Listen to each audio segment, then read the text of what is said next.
Good evening, everyone, and welcome to the India-Canada Friendship Circle. Honorable guest speakers, Dr. Stephen Inglis, Adjunct Research Professor in Art and Architectural History at Carleton University, and soon to join us in a while, Dr. Pashagumskum, Director of Anishaukamik Cree Cultural Institute, and my fellow esteemed ICFC board members, founder of ICFC, Mrs. Malti Kesawani, Dr. Stephen Desjardins, Mrs. Geeta Thakur, Dr. Nipa Banerjee, Mr. Prakash Diar, Dr. Veena Rawat, Ms. Anne Pollack, and Special Advisor, Dr. Elliot Tepper. And of course, our very dear friends and ICFC members. For those of you who don't know me, my name is Roohi Ahmed. I am president of the India-Canada Friendship Circle, also known as ICFC. ICFC is a registered nonprofit, non-religious, non-political organization that brings together people and prominent experts in a peaceful dialogue on diverse issues of interest to Canada and India. Prior to the COVID pandemic, we met in person over tea and samosas and we have hosted over the years some 100 prominent speakers since the creation of ICFC in 2004. We look forward to enjoying your company face-to-face again someday soon. It is my privilege to welcome you all to our third virtual lecture this year under the theme of diversity and inclusion. Today's topic is called Working Together to mark the special occasion of National Indigenous History Month celebrated across Canada in the month of June. In keeping with an ancient Indigenous diplomatic custom, when entering the land of another nation, their presence was always acknowledged. I would therefore like to reciprocate this custom on behalf of the India-Canada Friendship Circle by opening our event in saying, we respectfully acknowledge that the lands on which we are gathered are part of the traditional unceded territory of the Anishinaabe people. In the past few weeks, we have all been shocked and saddened by findings of the remains of 215 Aboriginal children in a former residential school in British Columbia. We were also left in shock by the recent senseless act of violence against a Canadian Muslim family that ended fatally in London, Ontario. The ICFC joins the nation in mourning the loss of these innocent lives. We hope something positive will come out of these tragedies, with everyone uniting together of all backgrounds to not only minimize or prevent such incidents, but to address the root causes of acts of violence and discrimination so that history will not repeat itself. The current global health pandemic has also taught us that in order to ensure our collective survival, we must all work together to make sure no one is left behind. For a better future for all of humankind, there is simply no room or no time for discrimination of any sort against any people. In these times of reconciliation with our Indigenous communities, we recently saw the passing of Bill C-15 into Canadian law to align with the UN Declaration on the Rights of Indigenous Peoples. We are also fortunate to have two senior experts with us today who will share with us the immense talent and positive contributions of Indigenous art and cultural centers in Canada. I would like to remind everyone that this event is being recorded live. And before we begin, I would like to invite anyone from the audience who might like to say a quick hello at this time. So please unmute your microphone and let us know who you are and where you're calling from.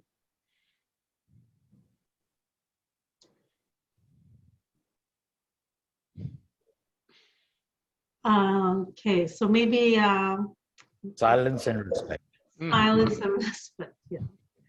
Well, thank you. Perhaps we will hear from everyone during the Q&A.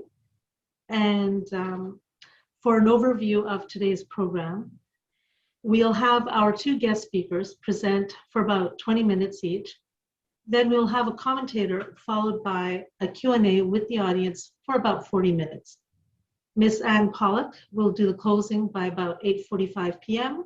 And we may then keep the lines open for anyone who may wish to stay and socialize.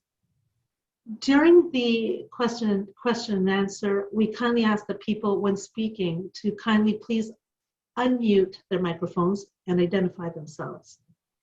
Without any further ado, I would like to introduce Mr. Prakash Diar, who is a board member of ICFC and the moderator of today's panel.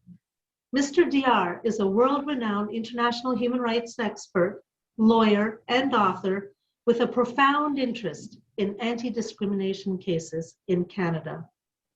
Mr. Diar is also working alongside the Minister and Deputy Minister of Justice on Prime Minister Justin Trudeau's mandate to renew the Crown's relationship with Indigenous peoples. This includes adopting the UN Declaration for the Rights of Indigenous Peoples and implementing the call to action of the Truth and Reconciliation Commission's report. Mr. Diar, I turn the floor over to you. Thank you. Thank you, Roohi. Do I hear myself echoing? No, do you hear me clearly? Yes. Okay, wonderful. Thank you for the lovely introduction. Let me just start off by saying that I speak to you this evening in my personal capacity, and I do not represent the Department of Justice nor the Government of Canada.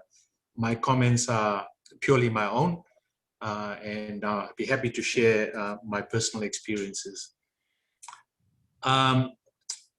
Reconciliation has been in the media quite often these days, and I would argue that reconciliation with Indigenous peoples is one of the most pressing issues facing Canada today. The history of how Canada has treated Indigenous peoples is a sad and shameful one. Equally sad, in my humble experience, is that most Canadians are not fully aware of its true history when it comes to Indigenous peoples. Only recently have schools started teaching about Indian residential schools, for example. So we have an interesting topic of working together under our theme of diversity and inclusion. And we are fortunate to have Dr. Stephen Inglis and Dr. Sarah Pashagumskum. And for ease of reference, Dr. Inglis have said we can use first name. So I'm going to take advantage of that because I don't want to keep on mispronouncing Sarah's Pashagumskum's last name. So before we dive into the presentation about First Nations art, I believe it will be helpful to give a little context. And what I mean by that is I think we can perhaps get more appreciation of the contents of our guest speakers if I just trace a little bit of what has been the history, the true history. And of course, we don't have the time to do that. We cannot cramp in hundreds of years of history within 5 minutes, so bear with me. Indigenous peoples have been in what is now called Canada since time immemorial. And there is no dispute about that. You know, there were over 60, give or take 60, 80 nations with their own languages, their own culture, their own system of governance before the Europeans arrived. And of course, they had their own inherent rights to their land as well. So they welcome Europeans and they were happy to share the land, but not to give it up, so to say. And this was concluded in many friendship agreements and many subsequent agreements and so forth. As I said, we do not have the time, nor is the topic of discussion so that we can discuss in detail But from my personal perspective, and being a non-Indigenous person myself, I'd like to share and touch on just some of the important issues that hopefully will lay some foundation to our guest speakers' presentations. As Roohi has already pointed out, we have all learned about the shocking discovery of unmarked 250 graves at the Kamloops Indian residential schools. I personally worked on Indian residential schools for a number of years, leading up to the Indian Residential School Settlement Agreement, and then the implementation of that. And I can tell you firsthand that I've heard some horror stories of survivors who came before the independent assessment process to tell their stories about the abuse, both physically and sexually, and in many cases, both. These young kids, sometimes, and this was a rare exception, but sometimes 3-year-old, 4-year-olds were taken forcibly from their families and their communities and taken to distant places at residential schools. They were not allowed to speak their languages, practice their culture, and they were punished if they were caught doing that. Now, unfortunately, as I said, a lot of this was not taught in the schools. So many Canadians, I often say, as tragic as the history has been about Indian residential schools, equally tragic in my respectful view, is that most Canadians were not fully aware of what the Indian residential schools really meant. And the last Indian residential school only closed in 1996. So it's not a proud history of Canada, and I'm glad that it's now making the news, that people are becoming aware of it. And as a result of the Truth and Reconciliation Commission calls to action, schools, universities are starting to talk and teach about these things. So a couple of final points about the background before I give it over to Dr. Inglis. The Indian residential schools has not really been over because we have what they call intergenerational trauma. We have people suffering today for abuses that their previous generations have been.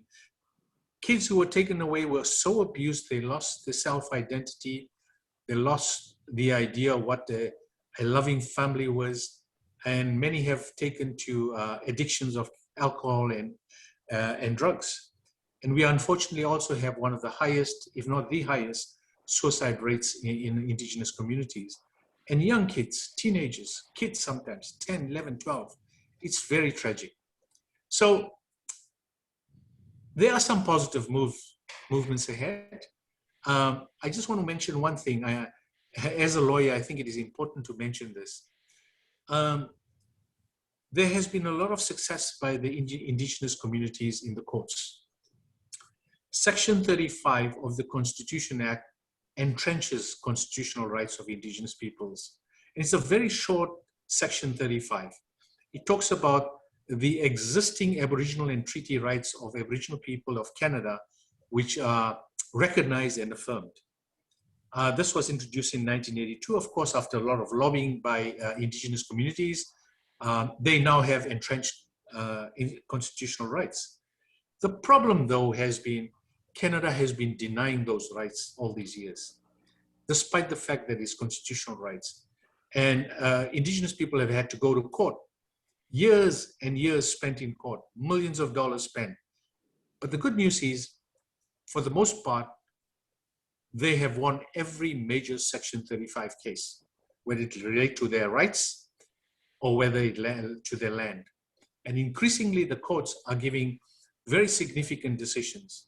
Just in 2014, for the first time, the Supreme Court of Canada awarded just about 2,000 square kilometers, 2,000 square kilometers of land in BC outside of a reserve. And so I can just mention another couple of things, if I may. I think it'll give a good context of where we are. Roohi just mentioned Bill C-15, and I want to put that into context as well. We also in the government released a few years back the 10 principles that should govern the relationship between Canada and Indigenous peoples. And most of these principles, 80% of them come out of jurisprudence of the Supreme Court of Canada. But one of the main ones is based on Section 35, principle number 2, which is reconciliation is the fundamental purpose of Section 35. So the courts have been urging Canada that the courts are not really the right forum to attain reconciliation, because litigation by its very nature is adversarial in nature. So this government a few years back have now taken that to heart and tried to start the process of reconciliation. Reconciliation is not going to be easy. It's a long process. Now ex-Senator Murray Sinclair said, there are no easy fixes. It has taken us generations to get here. It's going to take us generations to get out to here. So let me round off by just talking about Bill C-15 that Roohi mentioned. It just passed the Senate, it got royal assent. This is a very significant movement towards reconciliation, because now it's going to force, Bill C-15 is about the United Nations Declaration of Rights of Indigenous People being now entrenched into domestic Canadian law. Okay, so all laws and practices now have to comply and be in alignment with the United Nations Declaration, which is a big deal in my view. And not only in my view, I would just quote what the AFN, the Assembly of First Nations National Chief Perry Bellegarde had to say about this. He said, "This is a major step forward for First Nations and for Canada. This is a concrete action. This is history in the making." And he goes on to say, he said, "The legislation can be a pathway to reconciliation guided by our inherent rights and treaties. Its full implementation will see First Nations rights respected and implemented, and is essential to addressing all forms of racism and discrimination in Canada." So with those few words of introduction, I hope I have not stepped on anyone's toes here in terms of our guest speakers, but I thought it essential to lay the foundation to talk about the art, and because it has been my experience that not all of us are familiar with the true history of Canada. So it is my pleasure to introduce our first speaker on working together. And just the topic is wonderful, working together, because this whole question of reconciliation, we have to work together. One side can't be, with the other side. And reconciliation, what comes before reconciliation is truth, right? So we have to have some truth. And without truth, there can really be no true reconciliation. And the government, the present government has talked about working in partnership with Indigenous peoples and working in collaboration. So the topic is so apropos. So the synopsis of today's lecture is, and for the event, Dr. Inglis and Sarah will describe some efforts by museum specialists and First Nations in Canada to collaborate on museums and cultural centers. So Stephen teaches curatorial studies and Asian art at Carleton University in Ottawa. He is the former Director General of Research and Collection at the Canadian Museum of Civilization, now history. I think we all still refer it to the Museum of Civilization. And he's also the former Executive Director of the Cree Cultural Institute and EU Ichi in Northern Quebec. So it's my pleasure to turn it over to Dr. Stephen Inglis. Thank you. And thank you, Prakash, for that very nice introduction, and also for sharing your experience with us, because all forms of reconciliation have to do with sharing, as you very rightly pointed out, and working together. And to have a specialist like yourself listen to us tonight and present with us tonight is a privilege. And I think we all have an opportunity as Canadians to make a contribution in some way or another to resolving one of the great issues of our past here. So I'm sure Prakash won't be surprised to hear me say that museums are bastions of colonialism, along with government departments, courts, prisons, and indeed schools. And I worked for 25 years at Canada's largest museum with the largest collection of tools, clothing, artwork, archival documentation, and human remains of the Indigenous peoples of this country.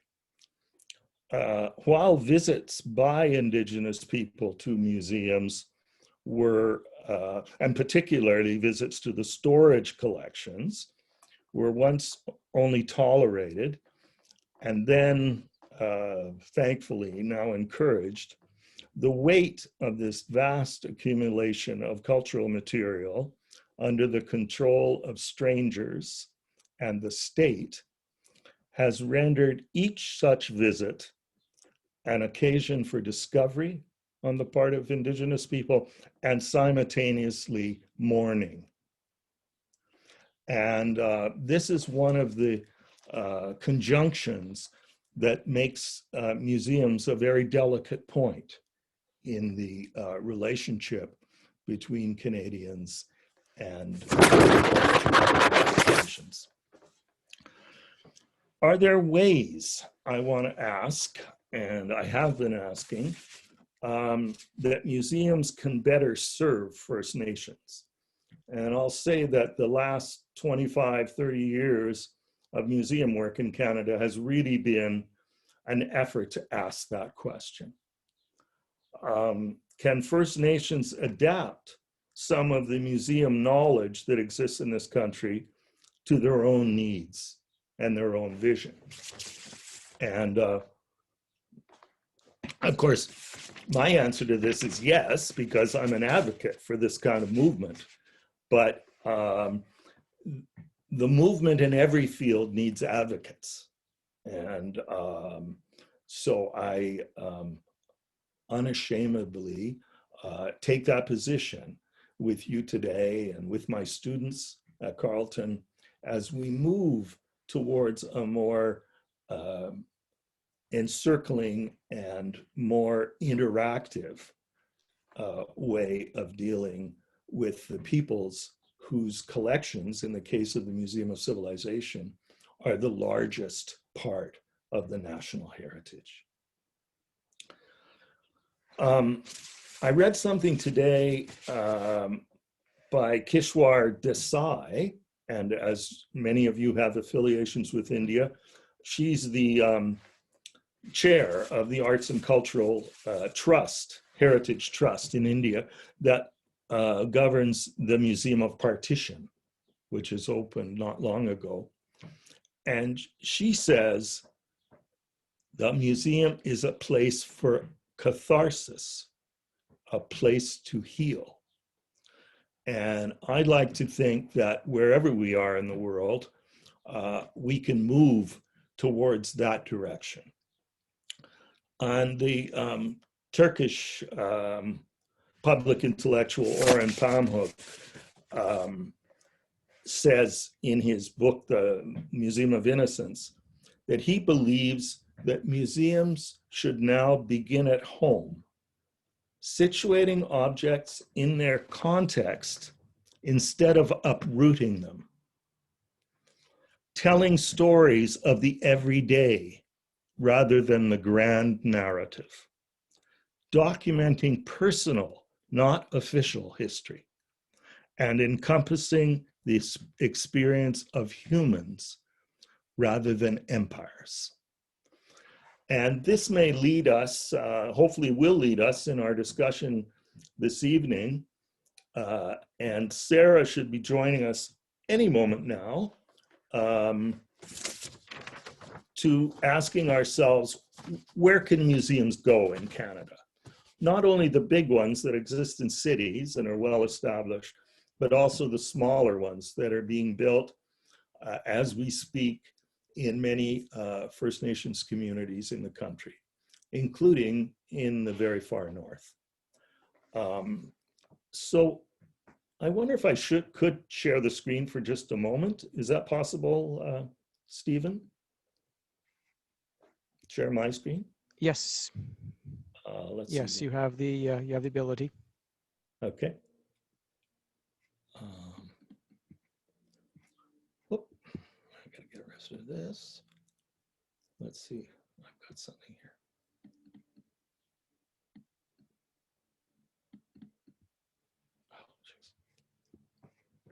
Yeah, maybe I'll just show you a little something. Can you see this now?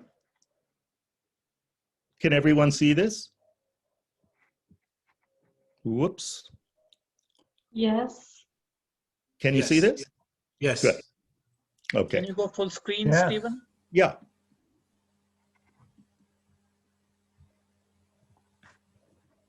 So you all, any of you who tried, did a very nice job on the name of this institution, which we're going to talk about a bit tonight. It's called Anishinaabemowin, and you all got it very well. It means a place where people gather. And I just want to show you where this is. This is a map of Quebec. You can see Montreal at the very bottom, and then Val d'Or up here. And the white part is the territory of Iuishchi, the land of the Iu, or what has been called for most of this century, the James Bay Cree. So you see they're on the side of James Bay and up into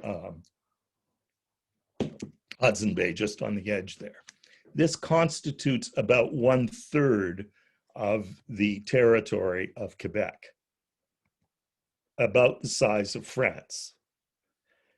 And here you have a more detailed map of the territory of Iuishchi with the various communities that exist there, 10 communities now, and probably more in the future.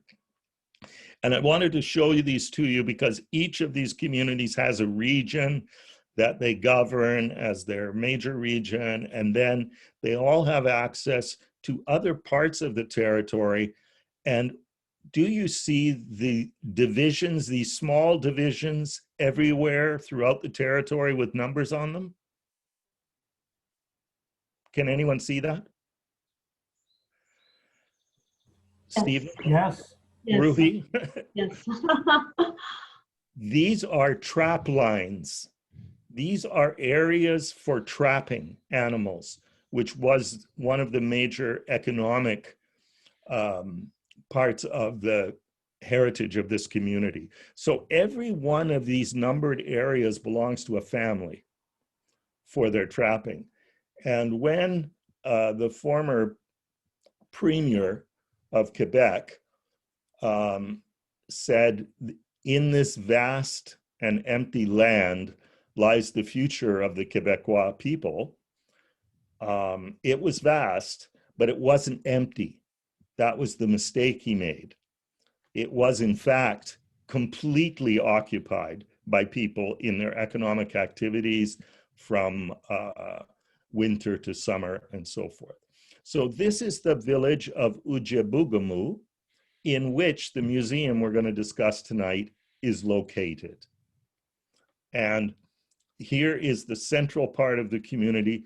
The whole community was aided in its design by Douglas Cardinal, the same Blackfoot architect who built the Museum of Civilization. This is the band council office. This is a church. This is the economic office. Whoops. And this stand of trees is the vacant place that was left when this community was designed for a cultural center. And when I first arrived in Ujjubugamut, this is what it looked like. And they were just taking down these trees to start the construction of the museum there, the Cree Cultural Institute. And there's an aerial view of the institute being constructed there. And these are just, this was the mandate that was given to the project group by the elders in the Cree community. And not necessarily in these words, but this is how it was translated into a draft for the people who are going to build the building.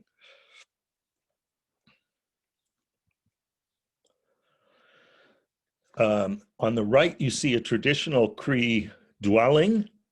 This one made of long poles and canvas used in the wintertime. And then you'll see the structure of the cultural center, which in a sense mirrors or follows on that, shape. And there's just some details about the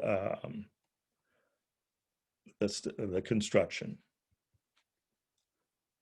Just to show you some of the ideas that were incorporated from the elders, there should be natural materials used. This is wood from the region. This is black spruce that's been cut. Now, any of you who know the size of spruce trees up here in the subarctic, they're quite small. But what they did was take these trees and in pencil size, millions and millions of pencil size pieces, glue them and then steam them into these massive, beautiful beams. And it's just these, you don't really have to deal with, except it just talks about the kinds of, the 2,250 square foot forum for performances, storytelling, and workshops is typical of these kind of buildings now. And here's a layout of the ground floor, a circular area for people to gather, an entrance area where the elders can sit and welcome people or just enjoy themselves in this beautiful building. There were many details along the way in which the advisory committee and the elders said, we don't like that straight wall. Well, this is a little bit of news to the architect, but they accommodated those things. And it made a huge difference. It made a huge difference. So I'm not going to go through that. I just want to show you it's a combination of traditional ideas and also the most modern kind of, these are stacked shelving that can be rolled back and save space and provides the best kind of environment and humidity and temperature control for artifacts. And there's a look at the building. Has, Stephen, can I ask, has Sarah joined us yet? Yes, she has. Oh, great. Can we just take a minute to say hello? Yes, of course. Sure, and please, Stephen, you can introduce her as well as you suggested. I'd like to. Yes. I'm just going to go through for 1 second to just see, this is the main exhibition space as it was conceived before it was built. Consultation with the different communities, on and on to find out what their thoughts might be on such a center. And then the various events that go around the designation and the celebration of new buildings. And these are traditional foods being cooked. And then people coming and taking advantage of this. one thing that museums always learned was that their artifacts were stimulus for discussion amongst people. And I think that plays a very special role in smaller communities where people actually see themselves, their relatives, their ancestors depicted in different ways. And then all the traditions that can be brought in that continue in the present day. So I'm going to stop because I want to say hi to someone very special. And there she is. Hi, Sarah. Hi, Stephen. So as you read in our little outline, Dr. Sarah Pashagumskum is currently the chair of the Cree School Board. And she is a PhD in education. And I'm sure she's doing a great job and a big job running the school system of the people of Iuishi. But in between and at the same time and along the way, Sarah took a very special interest in the idea of preserving and strengthening the sense of identity for her own people.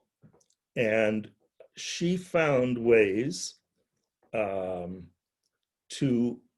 penetrate, in some ways, the museum system and take advantage of what they had to offer.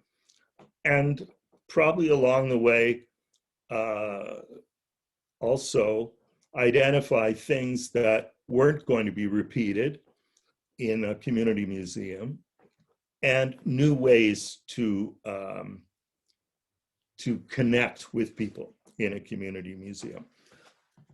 And Sarah, I had said before that I hoped we could comment on ways that large museums in the cities could better contribute to smaller museums in other places, and could smaller museums like the Cree Cultural Center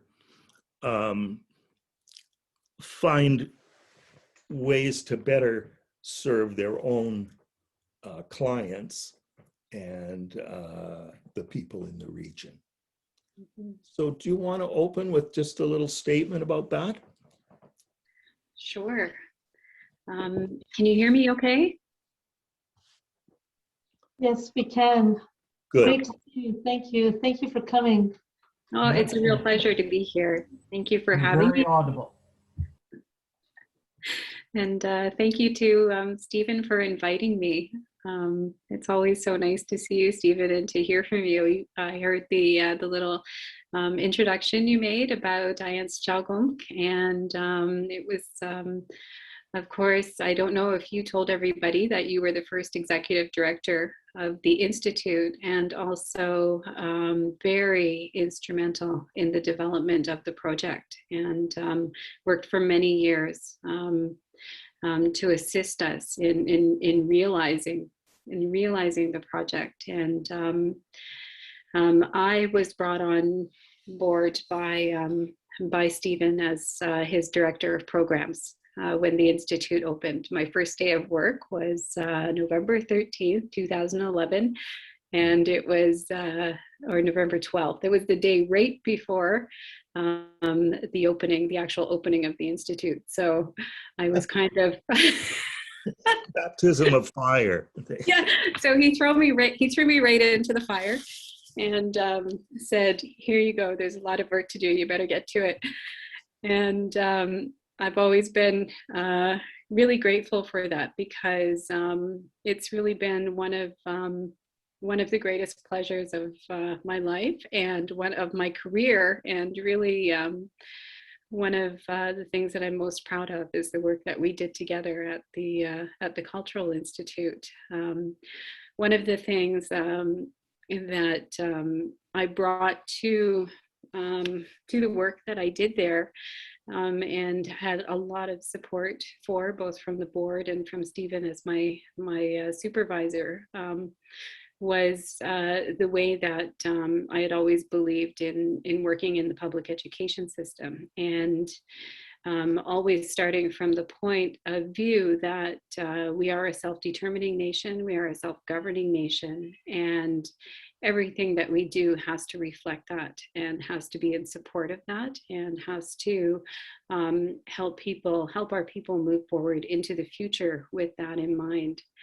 And so, you know, the development of the Cultural Institute was didn't deviate from that. And it's something that we all really believed in. So when we developed the programming there, it was about how do we tell ourselves into the future as youth with our own voice, from our own perspectives, and how do we work against this colonial project that has impacted all of our lives and our communities in so many ways. One of the things that I'm very proud of as a member of the Cree Nation of USG is the fact that so many of our endeavors are about how do we answer back to the past and to traumas of the past.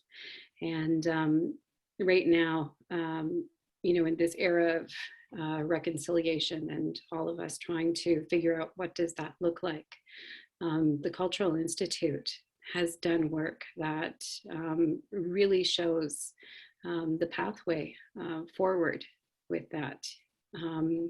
One of the early programs that we started, and this was through discussion with Stephen about what was out there and what was possible, was a repatriation program. And we did a lot of research in Southern museums, in university archives. And so when you ask what is important for mainstream or Canadian or other institutions to do to support the work of Indigenous community museums, one of them is to support repatriation, to support research by Indigenous communities. We did that at that research at a huge expense to ourselves, and it was very difficult to manage as a small community museum, although we are a regional cultural institute. But so taking on that expense was very difficult for us, and we did it, we made it happen, but we had to forego a lot of other things that we could have been doing. So at the time, most of it involved, because it was, you know, 10 years ago, and we're still talking about digitization of catalogs and access to catalogs. But, you know, 10 years ago, this was even more of a problem than it is today. And so we had to send researchers out to travel to museums in the South and go through their catalogs, and to university archives and go through those catalogs. And so that was a lot of work that we took on ourselves, and that was under our initiative and at our own expense. And so one of the things that I've talked a lot about often over the years is the fact that museums need to make their collections more accessible. They need to make their catalogs more accessible. They have to make sure that Indigenous community members don't have to travel to access their catalogs. And they have to really be willing to work with Indigenous communities, even to have staff on site at the museum that will help and assist with the research that that Indigenous communities are doing. And the other thing that's really needed is for museums to be more proactive and to start going through their collections themselves, going through their catalogs themselves, through their databases themselves, and flagging anything that might possibly be of interest to an Indigenous community, and ensuring that they reach out to that Indigenous community to find out whether it is of interest to them, what they would like to do with it. Often an Indigenous community will say, well, we're not sure right now, but thank you for letting us know and we'll think about it. And then it also might be, well, we really want that to come home. And then the museum needs to figure out how they're going to deal with that.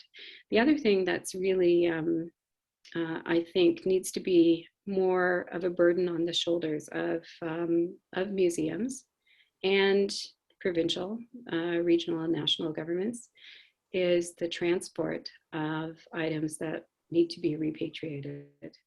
I don't know, Stephen, if you've mentioned earlier about our beaded hood, which we just had repatriated. No, please tell us about it. Yeah. Okay, so when we started our repatriation program, we were very interested in women's beaded hoods, and these are ceremonial head coverings that Cree women wore. They haven't been seen. I think there was a picture of one in one of the slides that you showed earlier. So these are items that have not been seen in our communities since the mid 1800s. And they're only they're remembered by our very, very elderly. So we're really in danger of losing the knowledge of them, about them. But they were a huge part of our ceremonial, traditional family and community life. They're worn for special occasions. They were passed down from generation to generation, from woman to woman. And the research that we've done on them, we know that there were very special women in some families who were ceremonial hood bearers, and just that these were really really central to our lives, and really are very symbolic to us of the importance of women and the role of women in our communities and our families. And so as we did this research, we searched in museums to find out which museums out there had in their hoods, in their collections, hoods that originated in our territory. And actually, I'm not even sure how it happened, but I do know that, Stephen, you were the one that found in the catalogue of the Musée de la Chine in Montreal a hood that he said he had marked and said, look, I think this is from our territory. And so our researchers at the museum started to look into it and found out that the hood actually did originate with a family in one of our communities, and they actually even found the descendants of the original hood bearer. And so we were able to really create a very strong claim on that hood, for that hood. And we'd worked with the family. We didn't really know what to do with it, because we always worked from the standpoint that we have to work with our communities and find out what they want. We have to consult elders. We have to find out what their guidance is. And so with this, because we knew it originated with a particular family and the descendants were still there, and the family matriarch, the grandmother of the family, still had knowledge about the hood that had been passed down through the family, and nobody had known what had happened to it or where it had gone. It had just disappeared. And so we consulted with the family and asked if they would mind if we asked the museum to allow us to bring the hood back. The museum was not in favor of a complete repatriation at the time. They said, although we do operate at a very high capacity as an institution, you know, we have we have the same standards that any museum would have in the South. But I think that just being on a, I don't know, in a First Nations community, there was a little bit of hesitancy about whether we would be able to take care of the hood. Better standards, Sarah, than the museum you're talking about, which is just outside of Montreal. Yeah, I know. I was being really nice, and because we were a little bit insulted at the time, to tell you the truth. But they did say, okay, you can take it back for this family to look at. We're going to send our curator with the hood so that she can do some research with the family to bring back to our museum with the hood. And just so they were really concerned about their own programming and their own ownership of the hood and what they were going to do with the hood and what we were going to contribute through this trip. And so we did bring the hood back to the community. Of course, it was all at our expense. We had to have our nation also owns an airline. And we had to have one of the planes, the inside of the plane, reconfigured because they didn't want the hood. The hood had to travel by air, they said. And of course, the case for the hood would not fit. It couldn't go in the cargo. They wouldn't. That wasn't allowed. So the case would not fit where the seats were. So we had to have the airline take some of the seats out. Of course, they were happy to do it because they understood how important it was. And so that happened.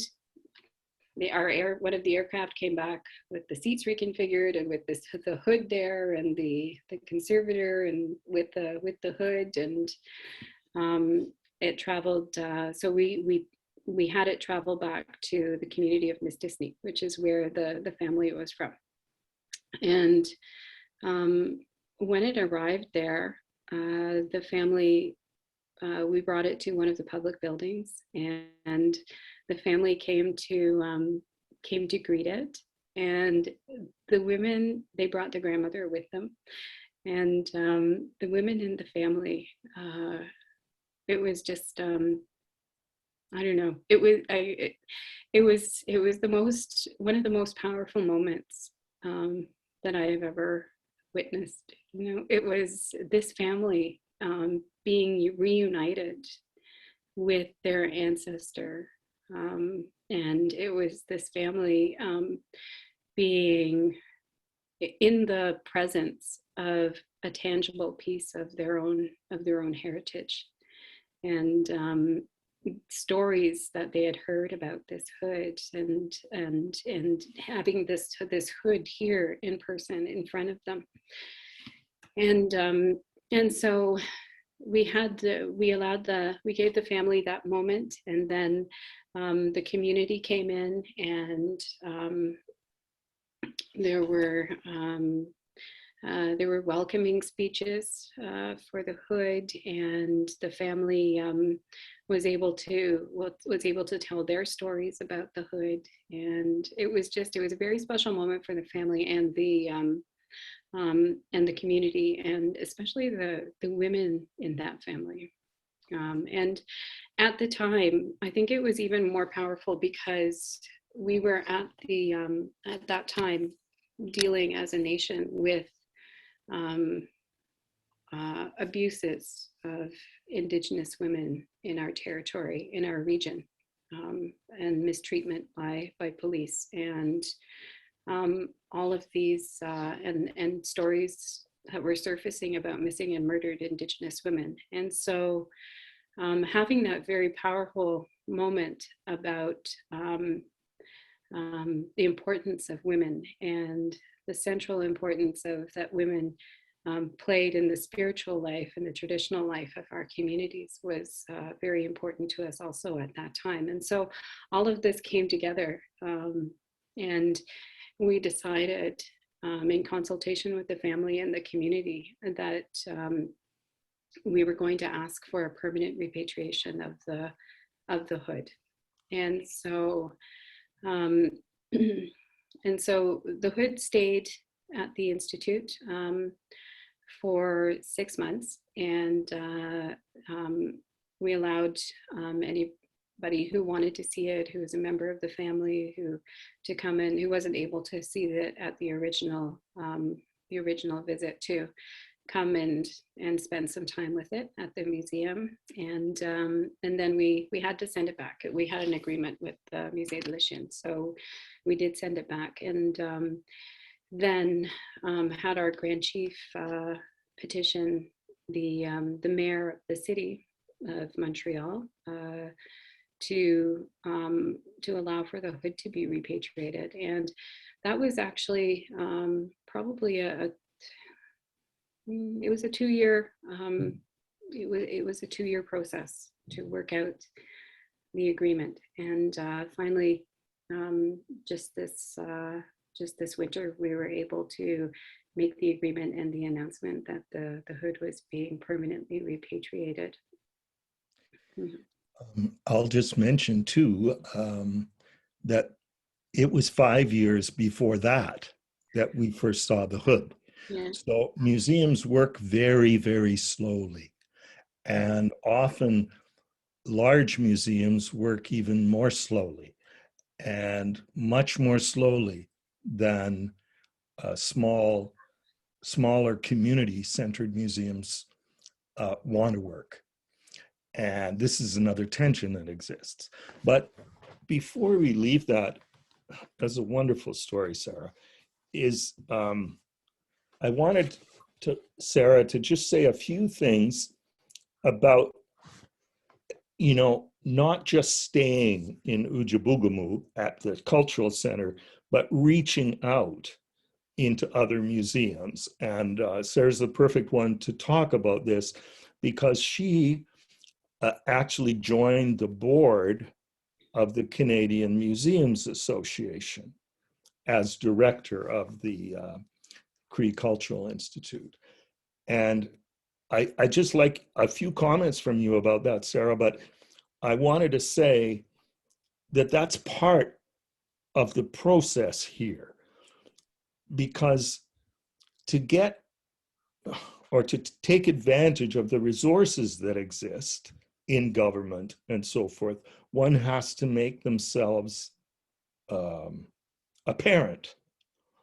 And there are 2 other projects that the center, at least 2, many more, but 2 major projects that the center undertook that had never been done in small local museums, that were funded by government organizations, at least in part, and really changed in terms of the programming what a museum can do for its constituents. So do you want to just mention anything about that, Sarah?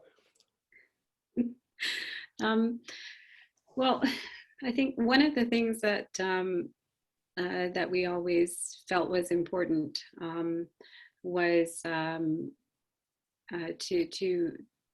as an institute, to do some community work and to support the work of other First Nations museums across the country, other Indigenous museums in other territories.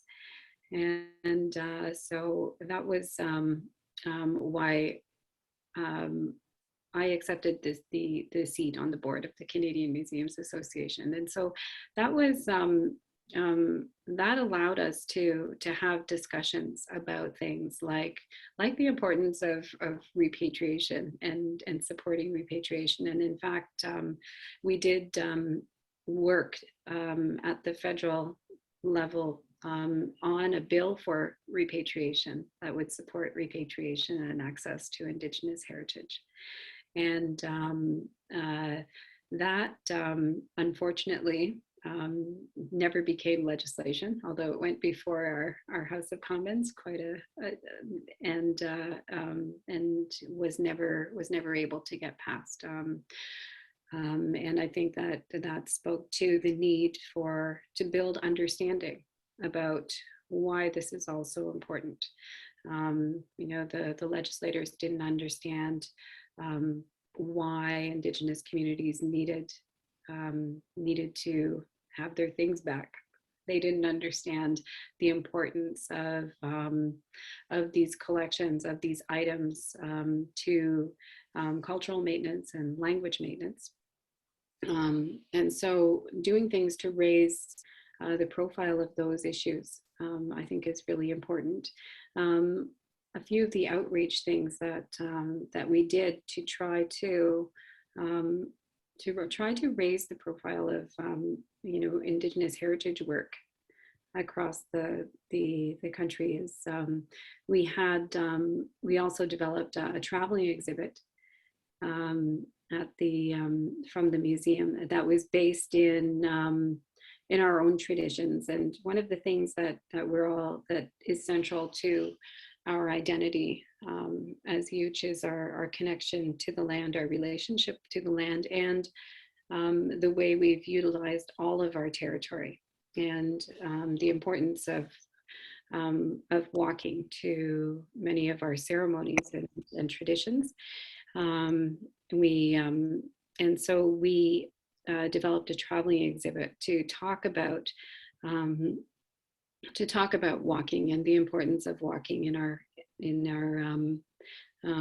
to our culture. And so that traveling exhibit traveled to quite a few places. It went to the Canadian Museum of History. It spent some time there, and so we're very happy to have it at our National Museum.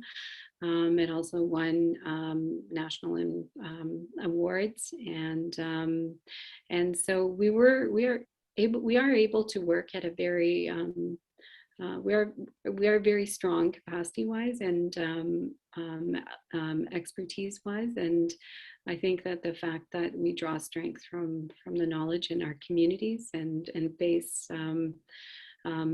our work on what we know and what we believe, and I think that makes it very strong, and the statements that we make very strong.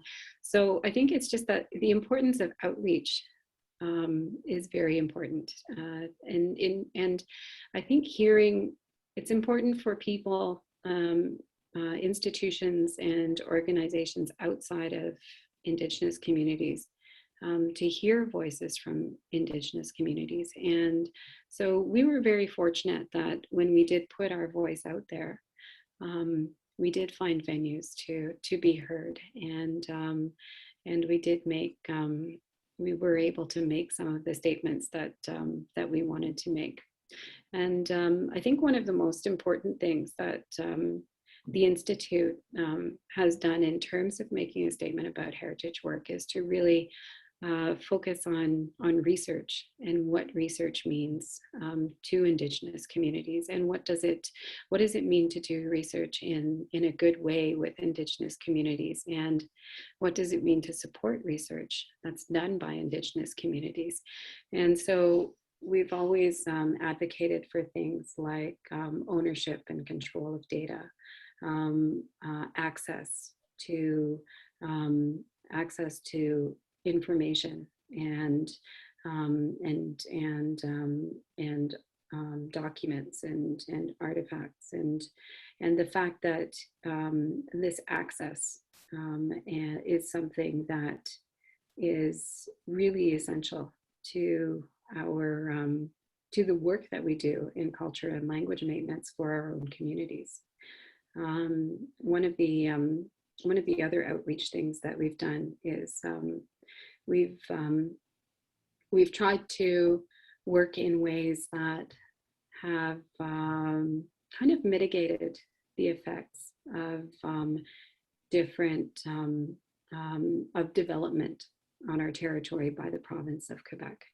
One of the things that happened in our territory was a large hydroelectric dam complex, and and it really devastated the land, it devastated communities, it devastated families, and it had happened during the early 70s.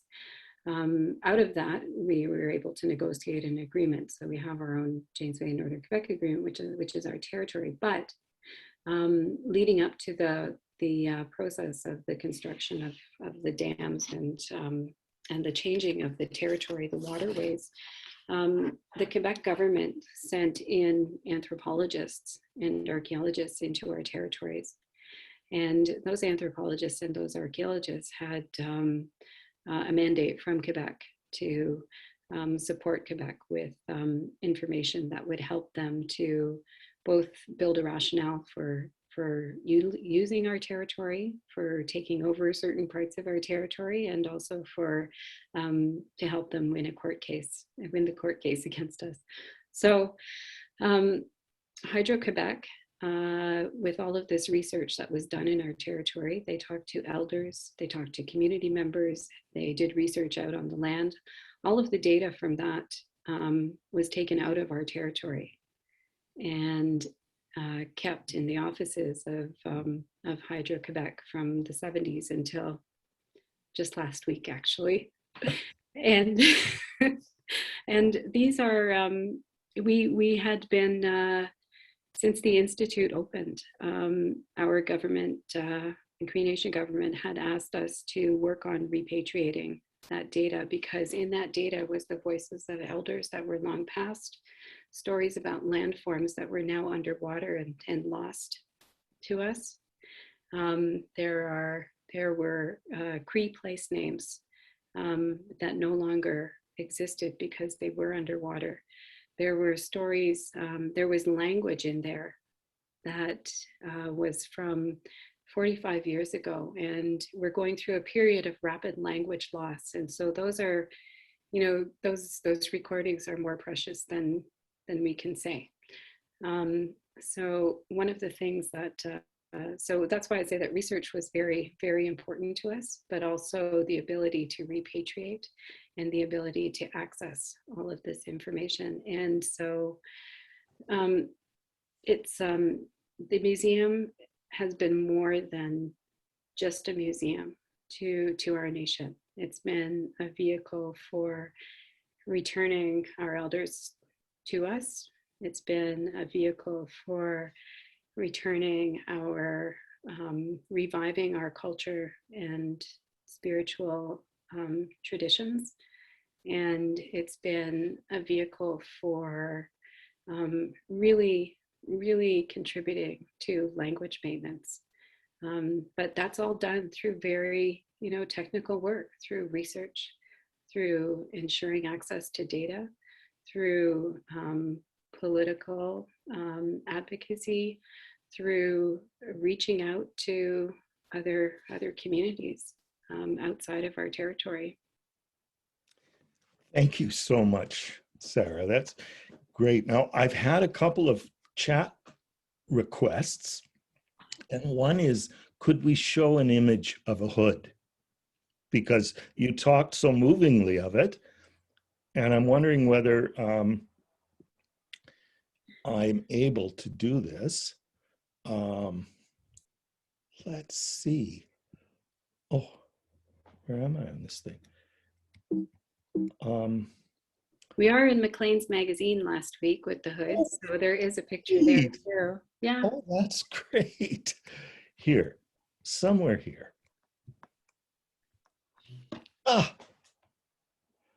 This is the first hood that we were able to purchase.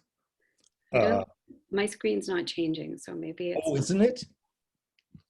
Maybe other people can. Is it there? Yeah. Okay. This is a Cree hood. It's made of cloth and beaded. Isn't it beautiful? Oh, it's beautiful. It's amazing. And Sarah arranged with a young woman who's a wonderful seamstress to sit in the institution for almost a year and reproduce a hood. Now, that also means an awful lot, because using a model, either borrowed or in this case purchased on the market, we know that this hood, and we went for it and purchased it simply because we knew it came from the territory, from one of the coastal communities. Didn't know which or anything. And that seamstress reproduced a hood, a beautiful, beautiful work of art. And it took, how long did it take, Sarah? Do you remember? I think It was just 6 I months. mean, untold Yeah. hours of work, really good work. But she learned all kinds of things too by making it. And one that I remember really vividly is we borrowed a couple of hoods. We borrowed several hoods from different big museums. Mhm. And as I said, as Sarah said, we had to carry all the freight. We had to arrange for the transport. We had to pay for the shipping and everything, but we got them up there so people could begin to see them. And we brought up one, and it was just labeled in the institution it was in, woman's hood. And we put it beside the woman who was working on the reproduction of the hood. And one day her little girl was in the museum, and her little girl came over, and our seamstress took that hood and put it on her head. And it just fit this little head. It couldn't have been a fully grown woman who wore that hood. It must have been a younger girl or a younger woman. So, I mean, these are the things that you learn when you take something out of dead storage, which is in the black in the storage room, never seen by anybody for years and years and years, and bring it to a place where it has cultural meaning.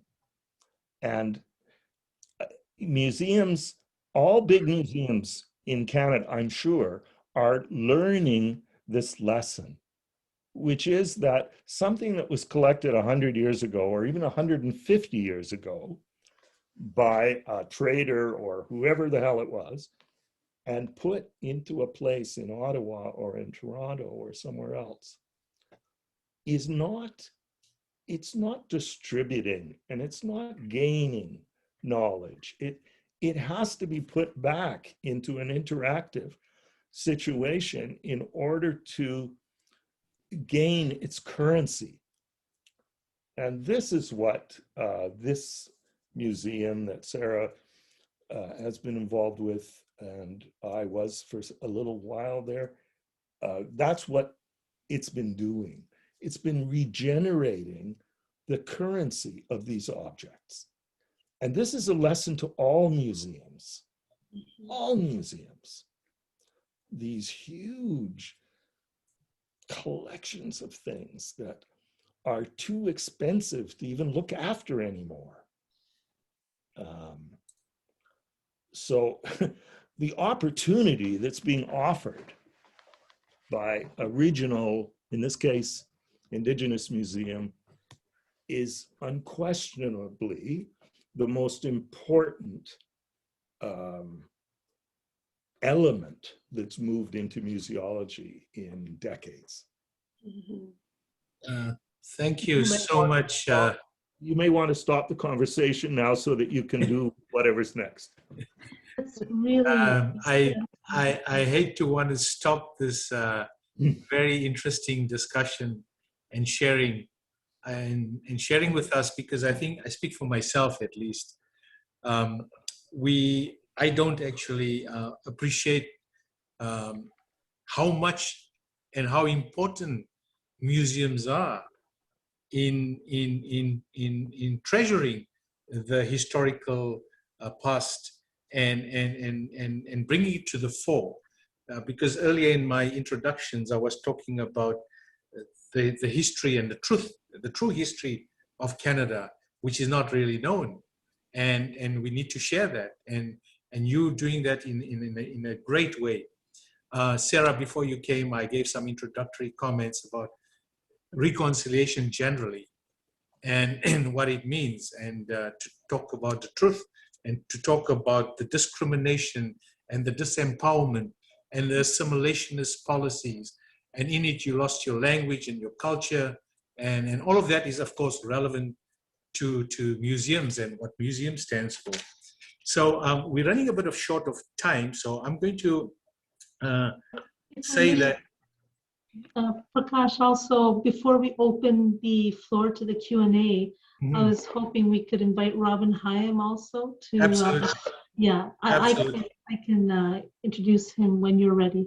Yeah, no, I have other things to say, but for the sake of time, I think I will stop there. If we have a couple of minutes left after Robin, if we don't have, I would love to play a 2-minute, just over 2-minute video of Senator Murray Sinclair and his take on reconciliation. I think he puts it very well together in just over 2 minutes. So time permitting, I'd like to play that. I'm sure we'll have time to play the video, Prakash. And before, I mean, that was such a fascinating presentation by both Dr. Inglis and Dr. Pashagumskum. Really, when I go to a museum, you know, I'm sure we all appreciate the stories that come to life in the way these artifacts and items are presented, and the amount of research and time and commitment, the dedication that goes, you know, to presenting that. Well, we're seeing two of the most committed people here tonight, and I think we have to thank you for you know, the vision and your expertise. It's obviously a science to catalog all that data, and then not only to do that technical work and research in maintaining culture, language, spiritual traditions. But Stephen, you so well put it earlier by drawing a parallel to the trust in India that governs the Museum of Partition, and seeing that as a place of healing. While the story of the hood was the ceremonial beaded hood that Sarah shared with us. What a beautiful, touching, moving story. That in itself was, you know, that story brought to life, and not only what it stood for, but it brought the families together, and it became a place of healing where it came to. So I'm beyond words right now. It's so beautiful. Thank you for sharing that. And so before we open the floor to our listeners for the Q&A session, I'd like to invite Mr. Robin Hyam as a commentator to share his views and to kick off the Q&A with a question to our panelists. Mr. Robin Hyam was an ICFC guest speaker in the first lecture of this series on diversity and inclusion. He talked about the Canadian identity, and we thought this would be an excellent opportunity for Mr. Hyam to connect with our panelists and elaborate further on Indigenous influences on the Canadian identity. So Mr. Hyam is a former Canadian ambassador who has had a distinguished 35-year career in Canada's Foreign Service. He is also an author and an expert in international public diplomacy, identity, pluralism, and the governance of culturally diverse societies. Mr. Hyam, thank you for joining us, and over to you.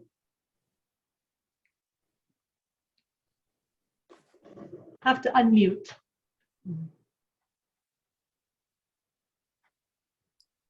Voila, ça marche? You can hear me? Wait. Okay. Roohi, it's such a pleasure and frankly an honor to have been invited a second time to your gatherings. This has been, like everybody, I think we've been spellbound by the presentations today, particularly the story of the hood. We'll never forget it.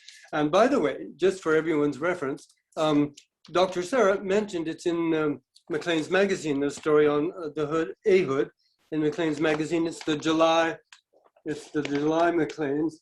And it's a really complete 4-page article. I advise all of you to review that again. It looks, again, it fits very well with what we've just heard. My plan was to focus my talk with you on museums as conversation space. I don't think there's anything left to say. All of the points have been made so well by our two speakers. In my little list of key notions and ideas that we heard about, you've covered the field so well. You've talked to us about repatriation and the notion that repatriation is a long-term, complex, sometimes expensive process. You also underlined how the process of repatriation also can contribute to uniting across museums and uniting communities, different communities, in a joint objective. You've showed us through all of your talks, everybody we've heard today, that famous expression, those famous expressions of resilience and patience and curiosity and persistence and of sharing that has come out in your own museum's projects. It's such a great example for all of us who are not part of your immediate community. You also underlined the need for museums to be more proactive in sharing and in researching. So there needs to be, I think, more spontaneous and energetic collaboration amongst the various museums, the big ones, the little ones, I would assume private collections as well. Access was another subject which I was delighted to hear underlined. I think it's so important. And the advantages of digital, but not only digital, access, which includes the initiatives that you're so good at taking, of traveling exhibits. And I love the introduction of the notion of walking. That's where we all come from. And this community in particular, what better way of accessing each other than just plain walking? Transport of artifacts, and the hood was a good example, how you got it on the airplane and the displaced people and seats and everything. The expense, the trouble, the technical care that has to be taken, big issue. Of course, I had on my list the wood, the beginning of the wood woman's head covering, or the hood, which, as we all agree, is perhaps the story, the takeaway from today.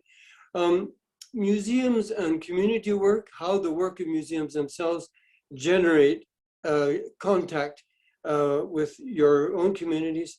For us who are not part of the Indigenous community, the understanding of Indigenous heritage and the specificity, the discipline that is specific to Aboriginal Indigenous artifacts, carrying, research, restoring, interpreting, I would say. There's a very big element of specificity, which was pointed out that not all the politicians and the others in charge of our funding get.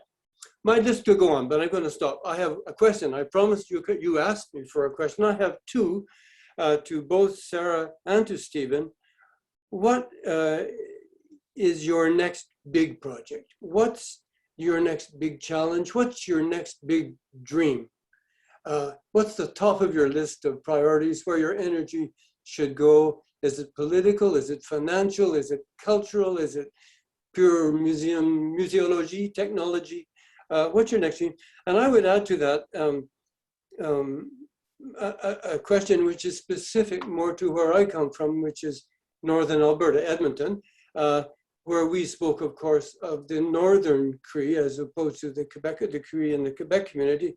Are you working with them? Have you got projects with the Cree who were across the whole north of Canada? The community, as we know, I don't know how much of the language, but I think was specific all the way to the Rockies. So 2 questions. What's your next big dream, your challenge? And is there anybody who can tell us anything about your links to the Northern Cree? With that, je me tais. I stop. Thank you for the opportunity again, Roohi. It's so much fun to be with you. Sarah, why don't you go ahead? Those are really huge questions. And so let me see, the next big thing. Well, I think there are a couple. One is that we have begun another research project that's related to repatriation as well, and that's in painted caribou hides, which are also, you've probably seen the men's hunters jackets that are painted caribou hides, and also we have a tradition of ceremonial hide painting in our territory. And this again is another part of our heritage that hasn't really been seen in our communities since before 1900. And so we're doing research in painted caribou hides right now, in men's caribou coats, painted caribou coats right now. And we are aiming to include those in our repatriation efforts. Eventually, we have located coats from our territory in major museums in Canada, and so we will be approaching those museums, and I won't name them right now because we have not begun the process of approaching them right now. And so it's I'm mindful of the diplomatic work that has to be done always.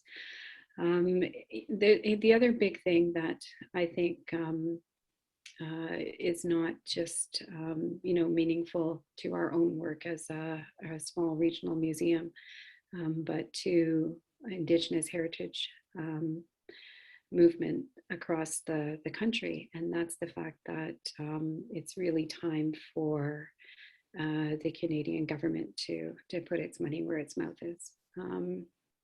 There are so many statements about the importance of Indigenous heritage and reconciliation and support for language and culture.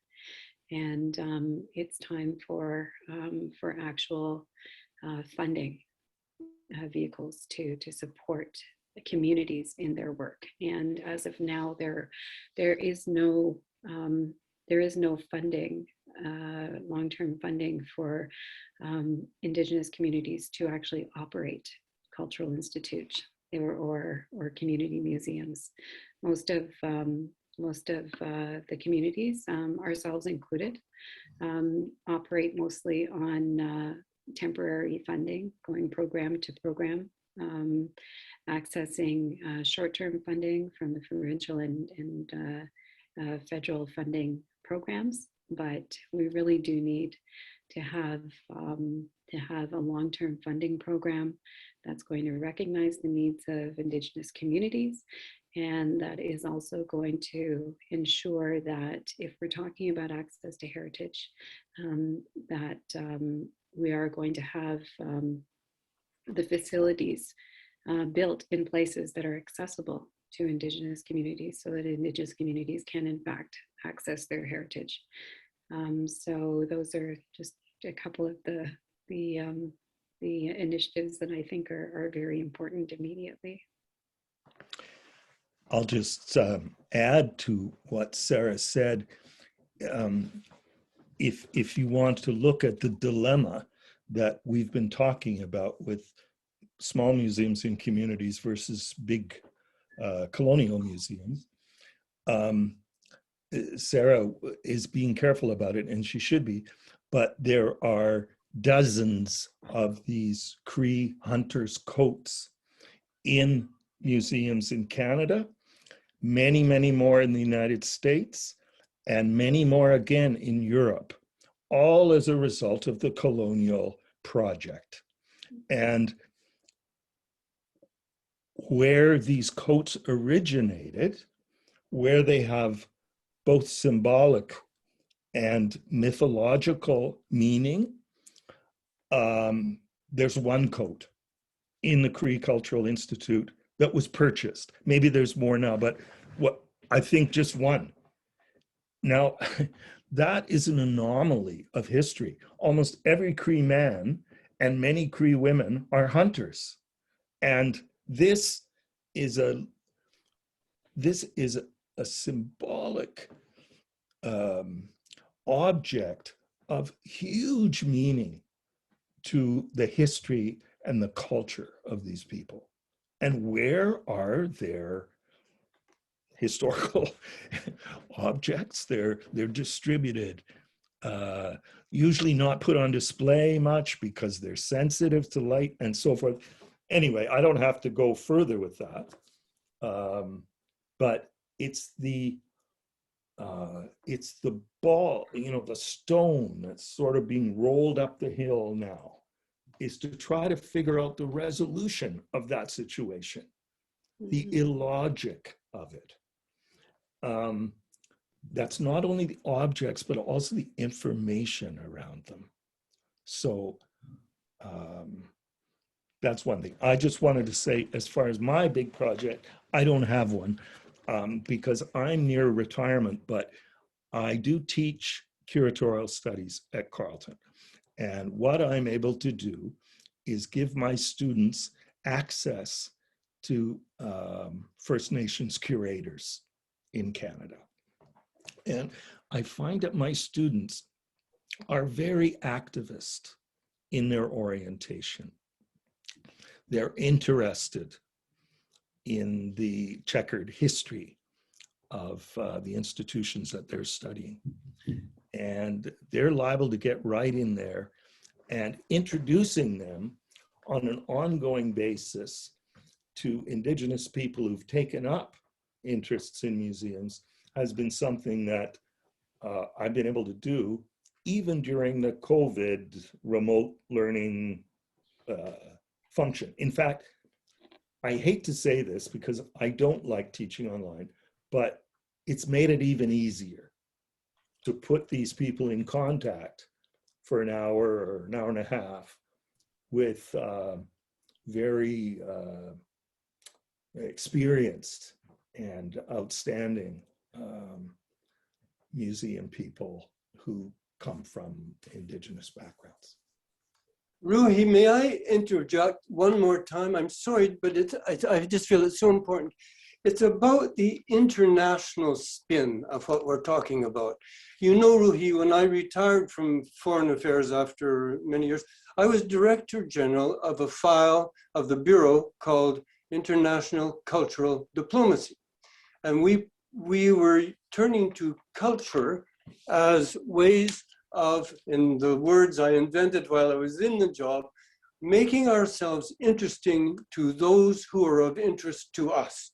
That is, how do you mobilize, how do you capitalize, if you like, on Canadian culture to attract the attention of peoples internationally, peoples, countries, societies, economies, whatever, to make us interesting that they'll listen to us. They'll listen to our voice at the UN, they'll join us in bilateral initiatives, etc. What are the tricks? When I arrived in that job, it was my last assignment before I left the door. I'd been ambassador in Morocco. And while I was there, I learned a little bit more about how Moroccans, North Africans, non-Canadians see ourselves, see us. So we were back to seeing ourselves through the eyes of others. And when we are asking ourselves the question, what makes us interesting? Well, back in the cultural diplomacy file, I came and inherited a program full of Eurocentric initiatives. We were showing the Europeans how well we can play Bach and Beethoven and do ballet. And we were a little bit disappointed in the impact it was having. We had discovered that there was little interest in hockey, in Mounties, in beavers, and in maple leaves. But there was one subject which made us interesting to others, and it was the Aboriginal file.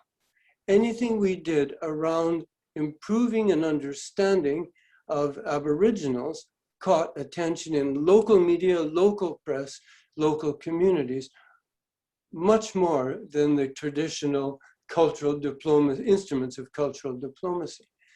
Well, the message, which is really important, is not so much that it made us interesting to others, but it made we who were involved in this part of Canadian cultural affairs management understand that if that's interesting to others, shouldn't it be interesting to us too?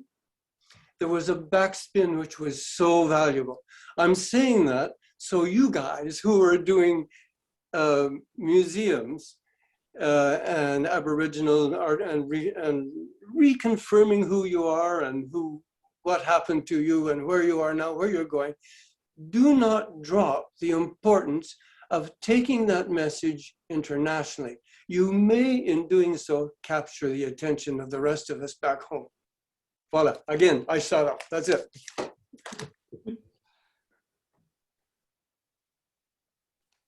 Prakash, that's such an excellent intervention from Robin, giving our guests some ideas to pursue. And Prakash, did you want to take the floor back for the Q&A with the audience? Sure. I can open up the floor. Anybody has any questions or comments? Most welcome. We have the time to do that. Sure. Go ahead. Is it Harsha, Dejra?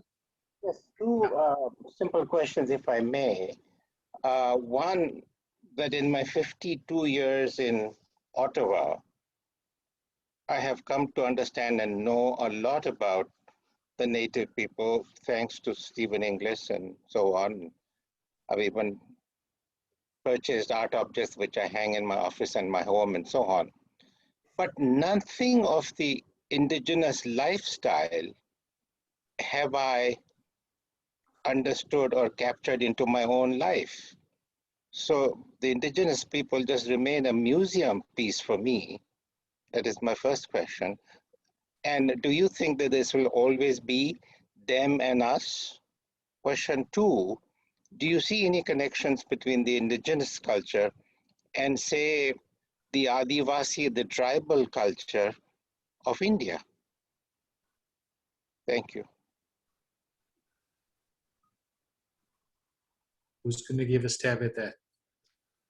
Was that question directed at me or is it directed at our presenters? I think at our presenters, no? Yes, to our guest speakers. My good friend, Stephen Inglis. Well, I've known him for a long time. And I'm trying to understand through museums, the native culture, if I might use that word. But I don't see either in me, or my friends, my relatives around me, in my 52 years in Canada, any of the culture of the Native people into their lives, into their Canadian lives.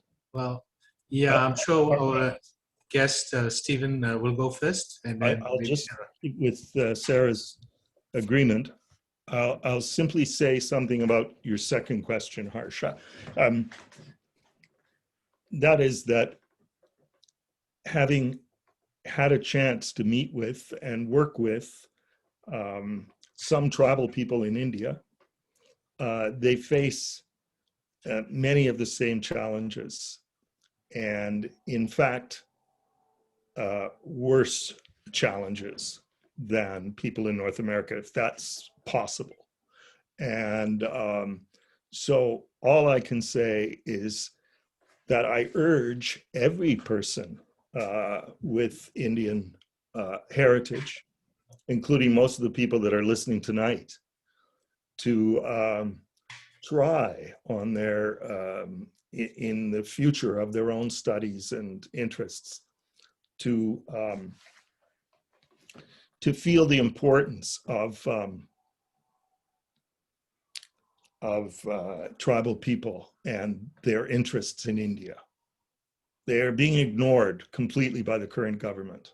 And even though there's advocates, obviously in various walks of life in India, tribal people there have really lost their lands and lost their initiative in many, many different ways. And I just was reading something recently, which is that we know that the earliest people in India, probably 60,000 years ago, we have evidence of modern humans in India that have a genetic connection to current people in India. The closest genetically to those early Indians are tribal people. They are the source of life and of people in the Indian subcontinent. And their own history, their own knowledge, their own genius really has to be revived in some way or another in order to face the massive problems and issues that India and all other countries have.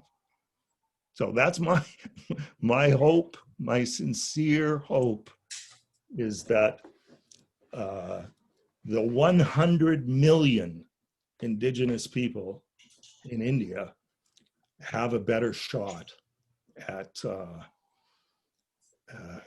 reclaiming and in some ways developing their future. Stephen, sorry for that slight intervention. Yes, the problems are the same, but do you not see any similarity? For instance, when I saw the hood for the first time, it reminded me of fabrics from northeastern India, from Assam and Mizoram and so on. Great similarity. Well, then Harsha, the great similarity in education, language, retention, and I don't want to say independence, but I want to say autonomy should be the project for influential people in India. Thank you, Stephen. Sarah, do you wish to add anything? Well, I don't think I can Okay. answer anything Yeah, about the second part of the question, but the first part, I think the way to get to know more about Indigenous cultures and peoples is to have experience in Indigenous communities and to interact with Indigenous communities and to visit. And I think that that's really the only way. Otherwise, if you're depending on a museum, you're going to have somebody else's interpretation of what we're really like. So, can I add something, Sarah? yeah. You know, any one of you tomorrow could get in your car, head north, and be at the Cree Cultural Institute in Ujabugamu in about 9 hours. Now that seems like a long drive, but on the other hand, you'll be in a First Nations community. They have a lovely lodge there. You can stay overnight. You'll be welcomed by people at the Institute and anywhere else you go in the community. And there's something you can do. Take your family, take your friends, take the kids, and just go and experience a wonderful part of our country that just happens to be a little bit further away. Yeah, yeah, and if I just may add my 2 cents worth, it is not surprising that most Canadians are completely oblivious to Indian people, Indigenous peoples, culture, and way of life, because that was a policy, right? The Indian Act was deliberately there to marginalize people, to put them in reserves, cut them off from the rest of Canada, and make it as if they were not even part of Canada. You know, so it's not surprising. And they never taught that in school, right? They never taught you the true history in school. So we could be living here for 50 years, 60 years. We never had that exposure. It is only now with the Truth and Reconciliation Commission, with the missing and murdered Indigenous women and girls, that people are starting to understand what has really happened to Indigenous people in this country. The discovery of these graves in the Kamloops Indian residential schools is now bringing to the conscience of Canadians. You know, we Canadians are generally good people. All over the world, we worry about human rights. And now that Canadians are beginning to understand the true history of Canada, I think we'll have more allies and more people saying, well, this cannot be so in our country, not in our name. And we're hoping it's going to be a long journey, but that's my 2 cents worth. I think, you know, it is incumbent on every one of us, not just those who work in museums, not just those who work in the public service. It is incumbent on every Canadian. Reconciliation is for every one of us. There are so many stereotypes about Indigenous peoples.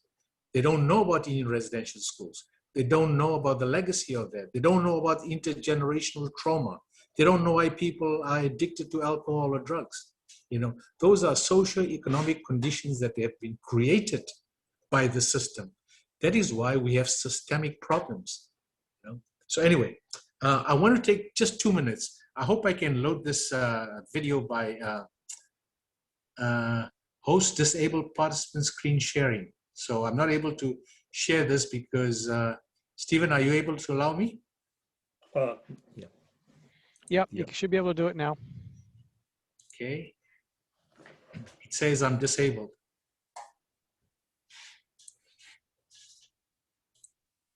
Oh, there you are.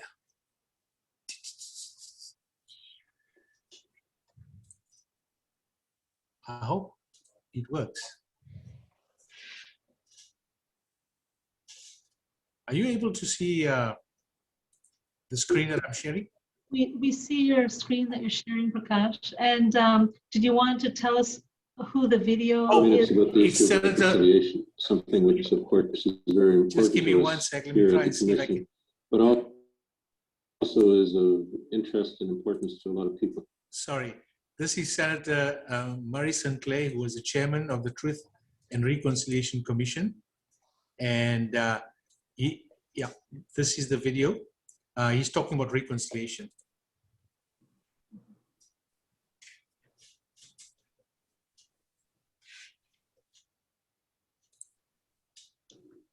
Hello, everybody. I'm Murray Sinclair. I'm the chair of the Truth and Reconciliation Commission of Canada. I want to talk to you for a few minutes about the issue of reconciliation, something which, of course, is very important to us here at the Commission, but also is of interest and importance to a lot of people in Canada. One of the things that we at the Commission have discovered is that it took us a long time to get to this point in terms of the relationship between Aboriginal people in this country. 7 generations of children went through the residential schools. And each of those children who were educated were told that their lives were not as good as the lives of the non-Aboriginal people of this country. They were told that their languages, their cultures were irrelevant. They were told that their people and their ancestors were heathens and pagans and uncivilized and needed to give up that way of life to come to a different way of living. At the same time that that was going on, non-Aboriginal children in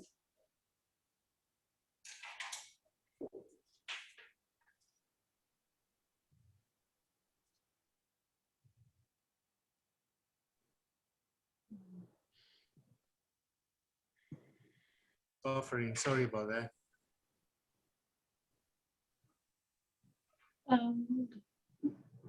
Perhaps if anyone else has questions while you're getting the video back, we can ask anyone in the audience if they have questions, more questions to our guest speakers.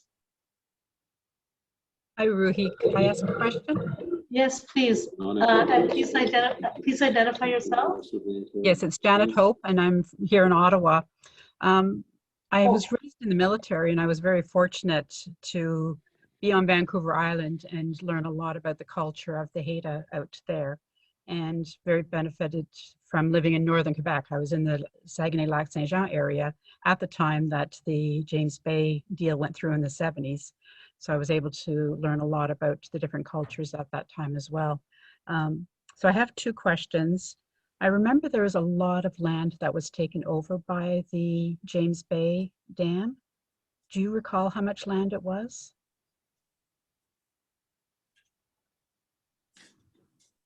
No? Okay. I'm not sure. I don't know. I don't know the square kilometers of how much land it was, but it was one of our major river. In fact, I think when Stephen showed the map of our territory, it did show the territory with the reservoirs that were created on the map, and so it gives a good idea of how much territory was affected. But there was a major reorganization. So as a result, many generations of children. Sorry. Maybe if you want to pause that, okay. I just had one more question as to what you're going to do with the items that were returned to you from the Hydro Quebec. Well, they're going into our archives immediately, and we're cataloging them ourselves, and we're still looking to see exactly what's there, because we're just thrown into boxes. They're boxes of pictures of hand-drawn maps by our elders that have passed. Recordings, audio recordings, and so we're trying to figure out exactly what's there. And right now, it's really just going through all of those boxes to see how we're going to deal with it. It'll be interesting to go through it all, though. And thank you for sending the article. I was trying to find it in Maclean's, but thank you for sending us the link for it. I appreciate it. The one that I sent is the original, when the hood originally came back for the first trip. Oh, okay. Thank you. It's got a great picture of the family in there. Yes. Yeah. Thank you. I'm going to try. Thank you, Janet, and Janet Hope, for your questions. So heading back to the video, Prakash. Yeah, it's buffering, but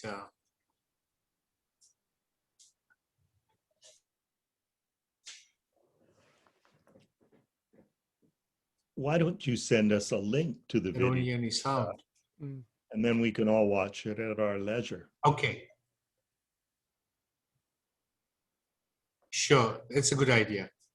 Let's do that. Thank you for the idea. I'd like to make one more comment on archives, because Sarah had raised the discovery is it took us a long time to get to this point in terms of the. Sorry about that. I'm going to get out of it. The relationship between Aboriginal people and Sorry, just give me one second. 7 generations of children Just in pause it. residential schools. And each of the children who were educated were told that their lives were not as good as the lives of the non-Aboriginal people of this country. They were told that their languages, their cultures were irrelevant. They were told that their people and their ancestors were heathens and pagans and uncivilized, and needed to give up that way of life to come to a different way of living. At the same time that was going on, non-Aboriginal children in the non-Aboriginal school systems of this country were also being told the same thing about Aboriginal people. So as a result, many generations of children, including you and your parents, have been raised to think about things in a different way, in the wrong way, in a way that is negative when it comes to Aboriginal people. We need to change that. It was the educational system that has contributed to this problem in this country. And it's the educational system, we believe, that's going to help us to get away from this. We need to look at the way that we educate children. We need to look at the way that we educate ourselves. We need to look at what it is that our textbooks say about Aboriginal people. We need to look at what it is that Aboriginal people themselves are allowed to say within the educational system about their own histories. In addition to that, we also believe that what's important when it comes to looking at the way that children are educated is to understand that because it took us so many generations to get to this point, it's going to take us at least a few generations to be able to say that we are making progress. We cannot look for quick and easy solutions because there are none. We need to be able to look at this from the perspective of where do we want to be in 3 or 4 or 5 or 7 generations from now, when we talk about the relationship between Aboriginal and non-Aboriginal people in this country. And if we can agree on what that relationship needs to look like in the future, then what we need to think about is what can we do today that will contribute to that objective. Reconciliation will be about ensuring that everything that we do today is aimed at that high standard of restoring that balance to that relationship. Thank you. Sorry about that.